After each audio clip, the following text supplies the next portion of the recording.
ফাতিহা যেটার নাম বলা হয়েছে উম্মুল কোরআন, কোরআনের মা বলা হয়েছে। জোরে বলুন না সুবহানাল্লাহ। রাসূল আবার বলেছেন ওই কোরআন, ওই সূরাটার নাম হলো সূরাতুশ শিফা। আল্লাহ রাব্বুল আলামিন ওই সূরার মধ্যে অনেক শিফা দিয়েছে। জোরে বলুন না সুবহানাল্লাহ। এর এত মাহাত্ম্যের ফজিলত, সূরা ফজিলত, সূরা ফাতিহা যদি ফজিলত বলা হয় সারা রাত কেটে যাবে, শেষ হবে না।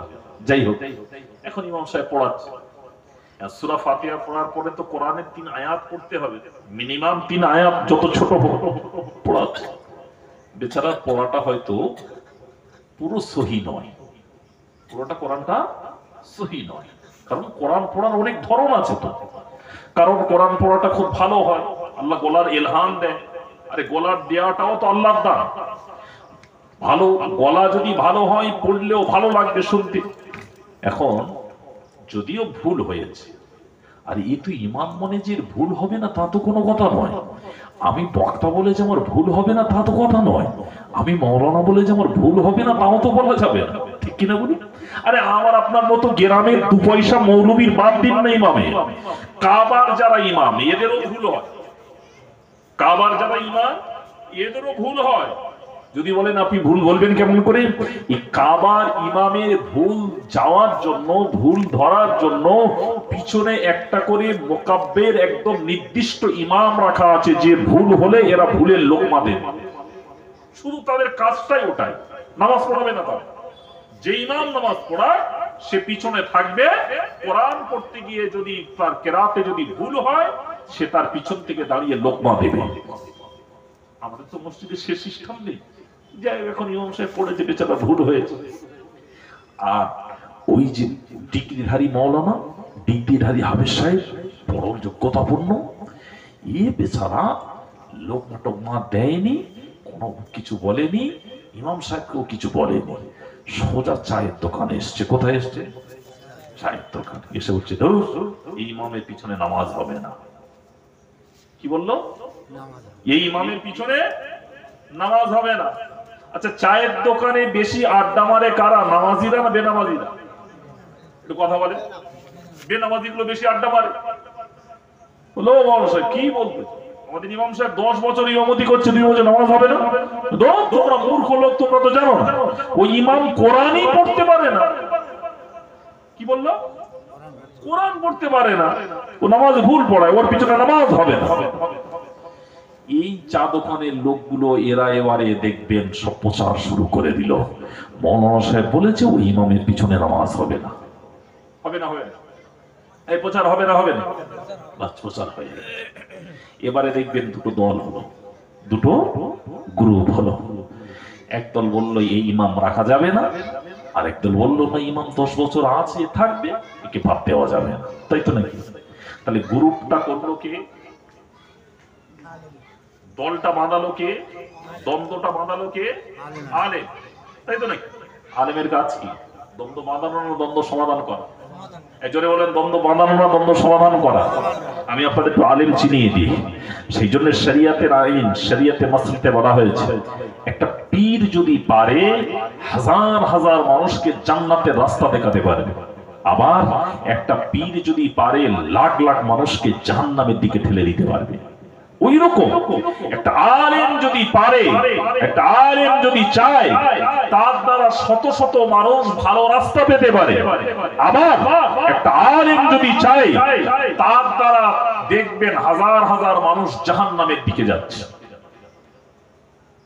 যদি বলে মাত্র বলেন কি? হ্যাঁ, আমি আপনাদের একটু ছোট্ট করে প্রমাণ দিয়ে দিতে। আমি ছোট্ট হাদিস এতটুকু পড়েছি, আমলিকা ওয়া লিসানিকা ফাহুয়া নাযা, রাসূলের হাদিস। আপনার ফুরফুরা শরীফের ভক্ত, তাই তো নাকি? এক কোথাকার ভক্ত? ফুরফুর মতাদর্শের লোক। এখন যদি বলে ওই ফুরফুরার একজন পীর সাহেব এসে, দেখবেন লোক জয় হুজুর এসে, চল, ঠিক কিনা বলে? আমি ওই হুজুরের খুব ভক্ত, আমি হুজুরের খুব ফ্যান। ফুরফুরায় যখন যায় আমি ওই হুজুরের দরবারে বসি, ফুরফুরায় যখন যায় আমি ওই হুজুরের সঙ্গে দেখা করি। ভালো হতেই পারে। আরে ভালো লোকের সোহবত এখতিয়ার করার অর্ডার তো আল্লাহর, ঠিক কিনা বলুন? আল্লাহ বলেছেন কুনু মা'আস সাদিকিন, তোমরা সত্যবাদীদের সঙ্গী হও। জোরে বলুন না সুবহানাল্লাহ। কাদের সঙ্গী হও? সত্যবাদীদের সঙ্গী হও। তা আমি গিয়েছি, আমি একজন পীরের ভক্ত, হুজুরের ভক্ত, হুজুরের দরবারে গিয়েছি। এখন হুজুরের সঙ্গে কথা বলছি, হুজুর কথা বলছে, আমি বসে আলোচনা শুনছি। জোহরের আজান হয়ে গেছে। কিসের আজান? জোহরের আজান। সামনে মসজিদ। এখন হুজুরের আজানেরও খেয়াল নেই, কথা বলেও যাচ্ছে, এদিকে জামাত নামাচ্ছে। আচ্ছা, আমি যে হুজুরকে ভালোবাসি, আমি যে কাকে পীর বলে মানি, তিনি যদি নামাজ না পড়তে যায়, আমিও কি পড়তে যাব? কথা বলেন না কেন? যাবো? হুজুর নামাজ পড়েন তো আমি নামাজ পড়তে যাবো কেন? ঠিক কিনা? হুজুর বসে আছে, আমিও বসে আছি। ওদিকে জামাতে নামাজ হচ্ছে। কি হচ্ছে? ওদিকে জামাতে নামাজ হচ্ছে। খারাপের দিকে যাচ্ছে না ভালোর দিকে যাচ্ছে? খারাপের দিকে যাচ্ছে। তো আমি যাকে মানি তার ফলো করব, তো তার চাল চলন, তার চেহারা, তার কথাবার্তা, তার পোশাকটা অনুসরণ করবো তো নাকি? এটাই তো গাই। এখন হুজুরের চেহারার দিকে তাকিয়ে দেখছি, আমার হুজুরের দাড়িটা কেমন, আমার হুজুরের কোপটা কেমন।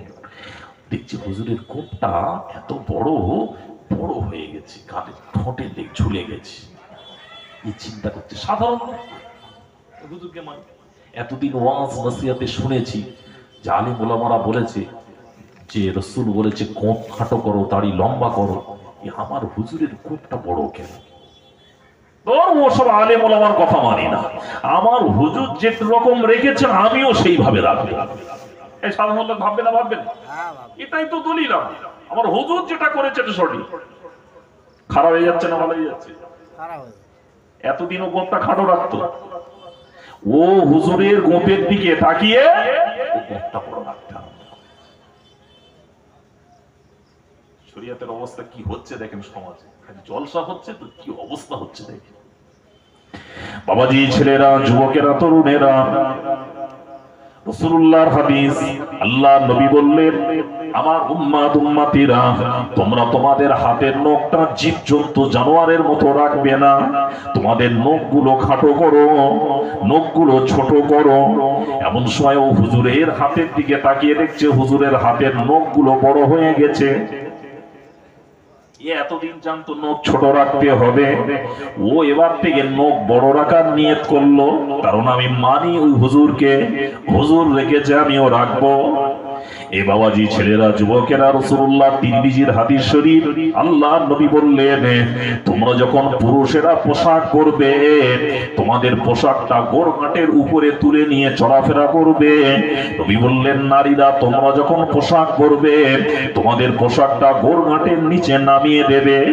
এমন সময় হুজুর উঠে দাঁড়িয়েছে, দেখা গেল হুজুরের কাপড়টা গোরঘাটের নিচে নেমে আছে। ও তো ফলো করছে আমার পীর, আমার হুজুর কেমন করে। ও এতদিন গোরঘাটের উপরে কাপড়টা তুলে চলাফেরা করত, এবার থেকে বললাম আর হুজুর যখন কাপড় নিচে নামিয়ে পড়ে আমিও নামিয়ে পড়ব। সাধারণ লোক এটাই দেখবে তো? এই সাধারণ লোকের দলিল এটাই তো। খারাপ হয়ে যাচ্ছে না ভালো হয়ে যাচ্ছে? কোন দিকে যাচ্ছে? সাধারণ লোক তো এসব মোল্লা মৌলবীদের কথা মানি না। আমার হুজুর যেটা করেছে, আমার পীর যেটা করছে আমি সেটাই করবো। ঠিক কিনা বলি?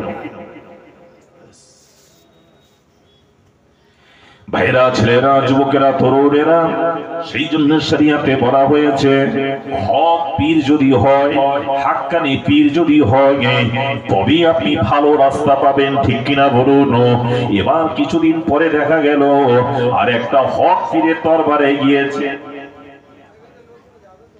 হক পীরের দরবারে গিয়ে বসেছে, পীর সাহেবটা আলোচনা করছে, কথাবার্তা বলছে।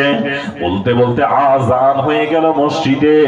হুজুর বলল, বাবা কথাবার্তা পরে হবে, আজান হয়েছে, 15 মিনিট 20 মিনিট আধা ঘন্টা পরে জামাত হবে। বাবা চলো যে যার উযু করে নিয়ে জামাতে নামাজ আদায় করি, তারপরেই কথা হবে। দুটো পীরের কথা আসছে না আসছে না? আসছে তো। জামাতে নামাজ আদায় করলো। জামাতে নামাজ আদায় করে ছেলেটা এবার হুজুরের চেহারার দিকে তাকাচ্ছে। গোঁপটা খাটো, হাতের নখটা ছোট, গোরঘাটের উপরে কাপড় তুলে চলাফেরা করে। হুজুরের কথাবার্তা গুলো কত সুন্দর, কত মিষ্টি। হুজুর ছোট ছোট করে কথাবার্তা বলে, কোনো দলবাজি, কোনো গীবত, কোনো পরনিন্দা, পরচর্চা কথা বলে না। যখন কথাবার্তা গুলো বলে আল্লাহ রাসূলের কথাবার্তা দিয়ে সাধারণ মানুষ তার রাস্তাটা যাতে সহজ হয়, যাতে ছোট ছোট কাজ করে লোকটা দুনিয়ার জমিন থেকে বিদায় নিয়ে কবরে যাতে নাজাত পেতে পারে, সেই রাস্তার কথা বলা হচ্ছে। এই আলোচনা হয়েছে।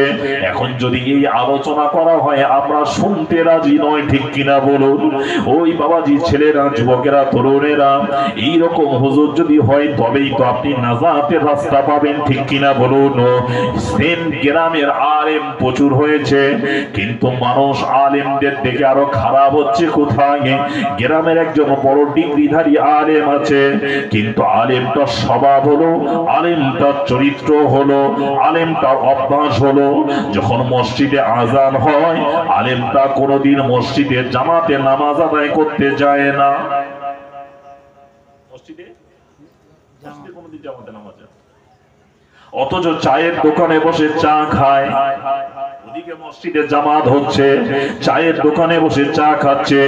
এই বাবাজি রামচন্দ্রপুরের ভাইয়েরা, ছেলেরা আমাকে বলবেন, একটা আলেম যদি চায়ের দোকানে বসে চা খায় আর ওদিকে যদি মসজিদে জামাতে নামাজ হয়, সাধারণ লোকেরা বলবে একটা আলেম যদি নামাজ না পড়ে তাহলে আমাদের জন্য নামাজ পড়ার দরকার নেই। এই বলবে না? বলবে। তাহলে এটা কি আলেমের কাজ হচ্ছে? ভাইরা, এদিকে মসজিদে জামাত হচ্ছে, এদিকে আলেমটা চায়ের দোকানে বসে বসে তাস খেলা দেখছে, আলেমটা তাস খেলা দেখছে, টিভি দেখছে। তাহলে আপনি বলুন, একটা আলেম যদি চায়ের দোকানে বসে তাস খেলা দেখে, টিভি দেখে, সাধারণ মানুষ বলবে আমাকে টিভি ঘরে রাখা যায় যাচ্ছে। কোন আলেম কোন হাফেজ বাড়ছে? এই দলের লোক বাড়ছে না কমছে? এই দলের লোক এইরকম হাফেজ, এইরকম আলেম বাড়ছে। থাকতে পারে তোমার ডিগ্রি, থাকতে পারে তোমার যোগ্যতা, কিন্তু তোমার ভিতরে তাকওয়া নেই, তোমার ভিতরে আল্লাহ ভীরু নেই। তুমি হলে সাধারণ মানুষের জন্য দলিল। তোমাকে দেখে মানুষ ফলো করবে সাধারণ মানুষ, এটা আলেম কেমন কোয়ালিটিতে, কেমন নীতিতে, কোন পদ্ধতিতে চলাফেরা করে। আমরা আলেমকে দেখে শিক্ষা নেবো, ঠিক কিনা বলি? মসজিদে বার্তা পাওয়া যায়। আর এই মসজিদে যদি নামাজ না পড়ো তাহলে তোমাকে শরিয়ত বলছে তোমাকে কতটা ইনভয়েট করতে হবে, তোমাকে এমন জায়গায় থাকতে হবে সাধারণ মানুষ যাতে বুঝতে না পারে যে একটা আলেম এই জায়গায় আছে, জামাত ছেড়ে দিয়েছে, এটা যাতে বলতে না পারে, ঠিক কিনা বলি? তোমাকে ইনভয়েট, তোমাকে অ্যাভয়েড করতে হয়। এইরকম কোয়ালিটির, এইরকম হাফেজ বর্তমানে বেড়ে গেছে। আর এই বেড়ে যাওয়ার দরুনে মসজিদও বাড়ছে। কি বাড়ছে? মসজিদও বাড়ছে। যেমন আগে মাদ্রাসার এত কালেকশন হতো না, এখন সকালবেলা আপনি ফজরের নামাজের পর থেকে দেখবেন গ্রামে কালেকশন শুরু হয়ে গেছে। মাইক স্টার, ঠিক কিনা বলুন? জলসা চলছে। পায়ে ধরে বলে যাচ্ছি আপনাদের, টুপি মাথায় দিয়ে দাড়ি রেখে জুব্বা পরে এটা একরকম কোয়ালিটির ধোকা দেওয়া হচ্ছে। কি দেওয়া হচ্ছে? একরকম কোয়ালিটির ধোকা দেওয়া হচ্ছে। আমার কাছে এও প্রমাণ আছে, আমি নিজে দেখেছি। মাদ্রাসা নেই, একজন টোটোওয়ালা তার সঙ্গে আর একজন থাকবে, কয়েকটা ছেলেকে ভাড়া নিয়ে নেয়, তোদের 50 টাকা করে দেব, চল সকাল থেকে 12টা পর্যন্ত ঘুরবো গেলাম। আপনি বলবেন আমি মাদ্রাসায় দিয়ে দিয়েছি। আরে মাদ্রাসায় দিয়েছেন, এ তো সে মাদ্রাসা নয়, এটা এক প্রকার বিজনেস চালু হয়েছে। কি চালু হয়েছে? বিজনেস। টুপি দাড়ি দিয়ে ধোকা দেওয়া হচ্ছে, কারণ টুপি দাড়ি দিয়ে যতটা ধোকা দেওয়া যাবে অন্য কোয়ালিটিতে মুসলমানকে ততটা পরিমাণে ধোকা দেওয়া যাবে না। যদি বলেন এক্সাম্পল, আমি ছোট ছোট করে আপনাদের এক্সাম্পল দিয়ে দেখুন, সামনে একটু আগায়। আমাদের আদি পিতা কে ছিলেন? একটু কথা বলেন। আদম আলাইহিস সালাম। ইনি থাকতেন কোথায়? আল্লাহ কোথায় রেখেছিলেন তৈরি করে? জান্নাতে। এনার ওয়াইফ কে? স্ত্রী হাওয়া আলাইহিস সালাম। এনাকে ধোকা দিয়েছে কে? শয়তান ইবলিস। খুব সুন্দর। আমি আপনাদের সঙ্গে একটু কথাবার্তা আলোচনা করছি, আমারও ভুল হতে পারে, একটু ধরিয়ে দেবেন আপনারা। বলুন, আদম নবীকে ধোকা দিয়েছে কে? শয়তান। আচ্ছা, আদম নবী থাকতেন কোথায়? জান্নাতের ভিতরে। ইবলিস থাকতেন কোথায়? কথা বুঝতে পারেন? ইবলিস জান্নাতের ভিতরে থাকতো? কথা বুঝতে পারছেন না? যখন ইবলিস হয়নি, আজাজিল হয়নি, আল্লাহ থেকে বিতাড়িত হয়নি, ততদিন পর্যন্ত ওর জায়গা ছিল আলাদা। ও ছিল মুআল্লিমুল মালাইকা, ফেরেশতাদের শিক্ষক। খুব বড় রঙের মর্যাদা ছিল। কেউ যখন বড় জায়গায় থাকে না, তার অনেক সময় এত অহংকার এসে যায়, ফখর এসে যায় যে হাম বড়া হ্যায়, আমার থেকে আর বড় কেউ হতে পারে না, আমি যা জানি আমার থেকে আর কেউ জানতে বেশি পারে না। আল্লাহ বললেন সব ঠিক আছে, কিন্তু আমার আদেশ তোকে মানতে হবে। কার আদেশ? আমার আদেশ। কি আদেশ করলেন আল্লাহ? করুন ওয়াজ আপনারা অনেক শিখেন, জানেন। কি আদেশ করলেন আল্লাহ? উসজুদু লি আদম, উসজুদু লি আদম, আদমকে সাজদা করো। কাকে সাজদা করো? আদম। আদম নবী কিসের সৃষ্টি? জোরে বলেন। আমরা কিসের সৃষ্টি? জোরে বলেন। আচ্ছা, এখন তো বৈজ্ঞানিকের যুগ, সায়েন্সের যুগ। পুরো শরীরে কোথায় কি আছে সব মেশিন বলে দেবে, ঠিক কিনা বলুন? বলে দেবে। আচ্ছা, তাম শরীরটা যদি বৈজ্ঞানিক পদ্ধতি, সায়েন্সের মেশিন দিয়ে যদি পরীক্ষা করে দেখা হয়, কোন জায়গায় মাটির চিহ্ন পাওয়া যাবে? জোরে বলে না। তাহলে আমরা কি সূত্রে বলি যে আমরা মাটি? আমরা কিন্তু আমরা মাটি নয়, একমাত্র মাটি দিয়ে তৈরি করা হয়েছে আদম আলা নবিয়্যিনা আলাইহিস সালাতু ওয়াস সালাম। আমাদের সৃষ্টি কি দিয়েছে? আমাদের সৃষ্টি হলো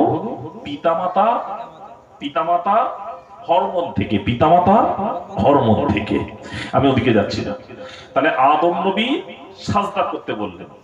ইবলিস বলল আমি আগুনের তৈরি। কিসে? আর আদম হলো মাটি। আগুনের ধর্ম ঊর্ধ্বমুখী, উপরের দিকে। মাটির ধর্ম নিচের দিকে। আমি ঊর্ধ্বমুখী হয়ে নিম্নমুখীর কাছে মাথা নত করতে পারবো না। আল্লাহ বললেন কে ঊর্ধ্বমুখী কে নিম্নমুখী এ জানতে চাইনি, আদেশ করেছি আমি, অর্ডার করেছি আমি, মানবে কিনা বলো। ইবলিস এক কথায়, তখন তো ইবলিস হয়নি, তিনি বললেন আল্লাহ এটা আমার পক্ষে সম্ভব। একটা কথা মানল না। আল্লাহ বললেন যাও, তোমার মধ্যে যখন এই অহংকার এসে গেছে, আমি আল্লাহ তোমাকে আর এই জায়গায় রাখবো না। বের করলেন। খুব সংক্ষেপে বোঝায়, বের হলো। আজাজাইল হলো, ইবলিস হলো। আচ্ছা, বের ইবলিস ধোঁকা দেবে। আদম নবী তো জান্নাতের ভিতরে। আদম নবী কোথায়? জান্নাতের ভিতরে। ইবলিস জান্নাতের বাইরে। আপনারা হয়তো ওয়াজ একটা শুনেছেন, আমিও মাঝে মধ্যে একটু শুনি, কারণ আমার শোনার পরে আমিও একটু তো ভেরিফাই করব যে তুমি যে ওয়াজটা করলে সত্যি শরিয়ত মোতাবেক, কোরআন হাদিস মোতাবেক কিনা। বললো আদম নবীকে ধোঁকা দিতে গিয়ে ইবলিস সাপের মাথায় বসে জান্নাতে ঢুকেছে। কার মাথায় বসে? আপনারা শুনেছেন? আপনার কি আচ্ছা, ইবলিস ঢুকেছে জান্নাতে? ঢোকেনি তো? আমার কথা বুঝতে পারছেন? ইবলিস ঢুকেছে? আমরা এই ওয়াজ শুনিনি, যে আমার বলবো কি। আচ্ছা, আপনারা শুনেছেন আদম নবীকে ধোঁকা দিয়েছে। ধোঁকাটা দিল কি করে? যেমন আমি মারুফ ভাই ডায়মন্ড হারবার থেকে আপনাদের কাছে এসেছি, সামনাসামনি এসেছি, কথা বলছি, তবে আপনারা শুনছেন। এই তো। এখন আমি যদি আপনাদের সঙ্গে দেখা না হয়, আমার যদি কথা না শোনেন, তাহলে আমার কথার উপরে আকৃষ্ট হবেন কি করে, বা আমার কথাটা মানবেন কি করে? আমার কথাটা শুনতে হবে তো আপনাদেরকে। তাহলে আদম নবীকে ইবলিস যদি ধোঁকা দেয়, তাহলে ইবলিস আদম নবীকে কথাটা শোনাতে হবে, যেতে হবে, বা কোনো মারফত তাকে পৌঁছাতে হবে। চিঠি করবে না ফোন করবে না যাবে? ধোঁকা দিল কি?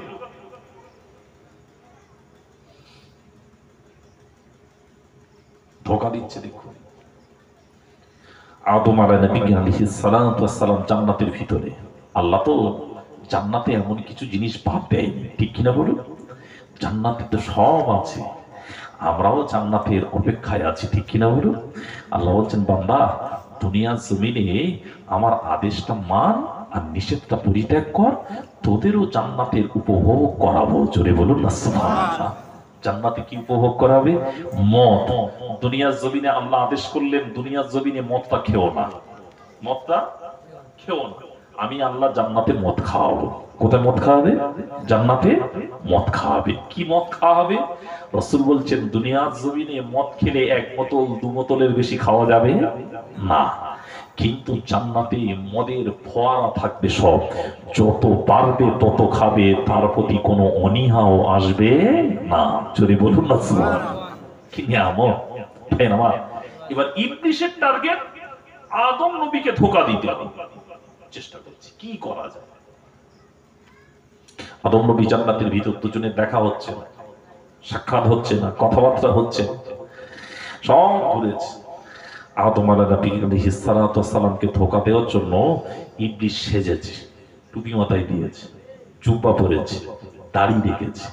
আচ্ছা, যত কিছু করুক আল্লাহর রেডারে ধরা পড়বে না? ধরা পড়বে। সামান্য একটুখানি এয়ারপোর্টে আমরা গেলে, এয়ারপোর্টে যখন যাওয়া হয়, ফ্লাইটে ওঠার জন্য আপনাকে চেকিং করা হয় না? আপনি দেখবেন যা কিছু, যদি কোনো কিছু লুকিয়ে রাখেন, লোহার কোনো জিনিস, আপনাকে রেডার মেশিন আছে বৈজ্ঞানিকের তৈরি করা, আপনাকে সব গায়ে গুলানো হচ্ছে কোথায় কি আছে, ঠিক কিনা বলুন? আওয়াজ দেব। তাহলে এর থেকেও আমার আল্লাহর ক্ষমতা তো আরো বিশাল। আল্লাহর জান্নাতের দরজায় তুমি যত লেবাস চেঞ্জ করো, যত পরিবর্তন হও, আল্লাহর রাডারে তো ধরা পড়ে যাবে তুমি আসলে মানুষ না আসলে ইবলিস। ও তো ঠকতে পারছে না, দাড়ি আছে, টুপি আছে, জুব্বা আছে, বাস জান্নাতের চৌকাটের বাইরে এবার বসেছে, দরজার বাইরে বসে কি করছে জানেন? জিকির করছে। কার জিকির? আল্লাহর জিকির। কার জিকির? আচ্ছা, আল্লাহর জিকির করে কারা? আমরা জানি মুসলমান আল্লাহর জিকির করে, ঠিক কিনা বলুন? জিকির হচ্ছে আল্লাহ আল্লাহ আল্লাহ আল্লাহ আল্লাহ। এখন এইরকম কোন লোক যদি আল্লাহ আল্লাহ জিকির করে, আমরা বলবো এই লোকটা নিশ্চয়ই আল্লাহর খুব মাহবুব, আল্লাহর খুব পাগল, ঠিক কিনা বলুন? ও জিকির আওয়াজ হচ্ছে জান্নাতের ভিতরে, দরজার কাছে বসেছে তো জিকির হচ্ছে, আওয়াজ হচ্ছে।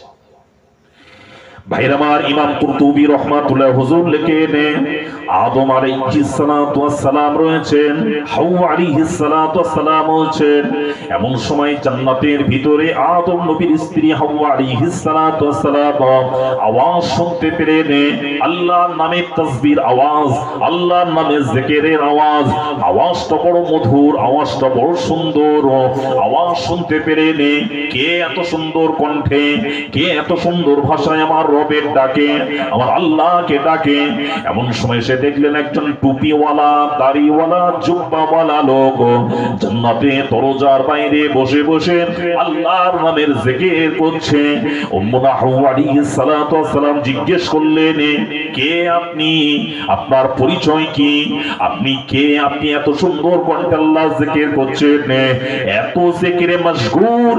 উম্মুনা হাওয়া আলাইহিস সালাতু ওয়াস সালামের কথাটা কোনো ভ্রুক্ষেপ করছে না, কোনো খেয়াল করছে না, এত মশগুল হয়ে গেছে। আবার জিজ্ঞেস করেন, কে ভাই আপনি? আপনার পরিচয় দিন। কোরআন পরিচয় দিচ্ছে, কোরআন আমার রাসূলকে আল্লাহ জানিয়ে দিচ্ছে আদম নবীর ঘটনা কত বছর আগে। আল্লাহ তার নবীকে জানাচ্ছেন, হাবিব, ইবলিস সেই সময় আদম নবীর স্ত্রীকে কি বলেছিলেন শুনুন, আমি কে, আমার পরিচয় চাইছো শোনো, ইন্নী লাতুমা লাবিনাস সলিহিন, আমি হলাম তোমাদের দুইজনের জন্য সৎ উপদেশকারী। কি পরিচয় দিল? আমি তোমাদের দুজনের জন্য সৎ উপদেশকারী। আচ্ছা, দাড়িওয়ালা, টুপিওয়ালা, জুব্বাওয়ালা যদি বলে আমি সৎ উপদেশকারী, আর এখানে অবিশ্বাসের কিছু আছে? আল্লাহর নামে জিকির হচ্ছে, কি সৎ উপদেশ ভাই? ভাইরা, বাবাজি, ছেলেরা, যুবকেরা, তরুণেরা, দেখবেন রাসূলুল্লাহ সেই জন্য বলেছেন নারীদের পুরুষদের থেকে নারীদের ঈমানটা বেশি চলে যায়। নবী বলেছেন পুরুষদের থেকে নারীরা বেশি জাহান্নামে যাবে, কারণ ধোঁকা যদি বেশি দিতে হয় নারীদের ধোঁকা দেওয়ার প্রসেসটা বেশি, ঠিক কিনা বলুন? মাদ্রাসার কালেকশন এসেছে, এমন সময় সে কেঁদে কেঁদে বলছে, মা আমার মাদ্রাসায় অনেক এতিম ছেলে আছে, একটা কোরআনের দাম দিন, একটা কোরআনের মূল্য দিন, ঠিক কিনা বলুন? বাড়িতে স্বামী নেই, এই বেচারা মাঠে খাটিয়ে কলকাতায় কাজ করে, কত কষ্ট করে মেহনতের পয়সা দিয়েছে, বাড়িতে নেই পুরুষটা। ওই মহিলাটা দেখবেন ওই দাড়িওয়ালা, টুপিওয়ালা, জুব্বাওয়ালার কথায় শুনে মনটা গলে গেল, আহা এতিম ছেলে পড়বে কোরআন, এত সুন্দর করে বলল। মহিলাটা এমন সময় বলল, কত দিতে হবে বলো? বলল 450 টাকা দিন, এটা কোরআনের মূল্য। ওই মহিলাটা কোরআনের মূল্যটা দিয়ে দিল। ঘুরিয়ে বলবেন যে আমি আমার ঘরে 10টা কোরআন আছে, পড়ার মতো লোক নেই, একটা কোরআন দিচ্ছি নিয়ে যান। বলবে কোরআন নেব না, ঠিক কিনা বলুন? বলবে কোরআনটা রাখবো কোথায়, সারাদিন ঘুরবো, এর সঙ্গে বেয়াদবি হয়ে যাবে, ঠিক কিনা বলুন?